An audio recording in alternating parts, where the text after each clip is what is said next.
सोचिए, भारत का सबसे बड़ा लिटरेरी ऑनर यानी साहित्यिक सम्मान कौन सा है? जी हाँ, ज्ञानपीठ पुरस्कार। आज हम इसी की दुनिया में थोड़ा अंदर चलेंगे और देखेंगे कि जो इसकी लेटेस्ट घोषणा हुई है वो इतनी बड़ी खबर क्यों बन गई है। तो आज हम क्या क्या देखने वाले हैं? सबसे पहले तो यही समझेंगे कि भाई इसे भारत का सबसे ऊंचा साहित्यिक सम्मान क्यों कहते हैं। फिर जाहिर है इस साल के विनर की बात करेंगे, देखेंगे कि वो कौन है और उनका काम कैसा रहा है। उसके बाद इस अवार्ड के बारे में कुछ जरूरी बातें, पिछले कुछ विनर्स के नाम जो एग्जाम्स के लिए भी जरूरी हो सकते हैं, और आखिर में इस बात पर गौर करेंगे कि अवार्ड इतना मायने क्यों रखता है। तो चलिए सबसे पहले सवाल से ही शुरू करते हैं कि आखिर ज्ञानपीठ पुरस्कार को भारत का सबसे बड़ा लिटरेरी ऑनर माना क्यों जाता है। तो ये ज्ञानपीठ अवार्ड है क्या असल में? देखिए, आसान भाषा में कहें तो ये इंडियन लिटरेचर का मतलब भारतीय साहित्य का सबसे ऊंचा मुकाम है।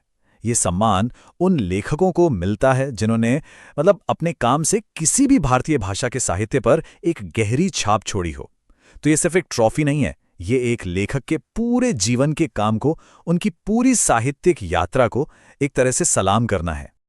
और अब आते हैं उस बड़ी खबर पर जिसने लिटरेरी सर्कल में काफी हलचल मचा दी है। सवाल यह है कि 60वां ज्ञानपीठ पुरस्कार आखिर मिला किसे है?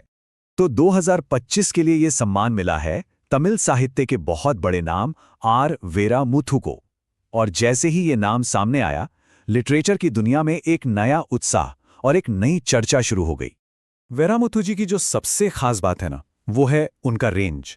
मतलब वो सिर्फ एक कवि नहीं है, वो एक बेहतरीन गीतकार हैं जिनके गाने हम सब ने कहीं ना कहीं सुने ही होंगे, करोड़ों लोगों की जुबान पर हैं।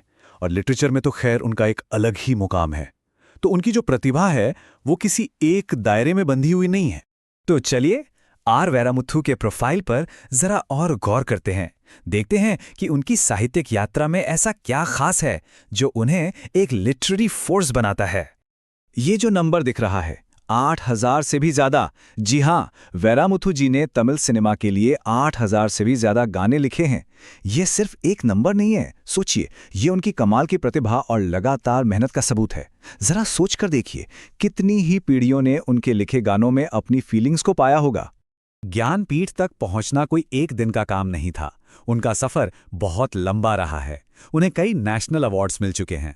और हाँ, खास तौर पर उनका जो उपन्यास है कल्लिका काट्टू इतिहासम, उसके लिए उन्हें साहित्य अकादमी अवार्ड भी मिला, जो भारत का दूसरा सबसे बड़ा लिटरेरी ऑनर माना जाता है।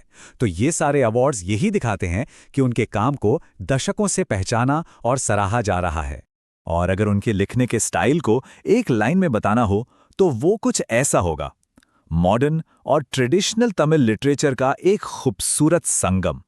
यही उनकी सबसे बड़ी खासियत है जो उनके काम को सबसे अलग बनाती है, कि वो अपनी जड़ों से भी जुड़े हुए हैं और वक्त के साथ भी चल रहे हैं। तो वेरामुथु जी की तो हमने बात कर ली। अब इसी बहाने खुद ज्ञानपीठ अवार्ड के बारे में कुछ बेसिक लेकिन जरूरी बातें जान लेते हैं, इसकी हिस्ट्री और इसमें क्या क्या मिलता है। तो इसकी कहानी शुरू होती है 1961 से, जब इसे स्थापित किया गया था। और जो पहला अवार्ड दिया गया वो था 1965 में। पहले विनर थे मलयालम लेखक जी शंकर कुरूप। और बस यहीं से इंडियन लिटरेचर के इतिहास में एक बहुत जरूरी चैप्टर की शुरुआत हुई। अच्छा, तो जो जीतता है उसे मिलता क्या क्या है?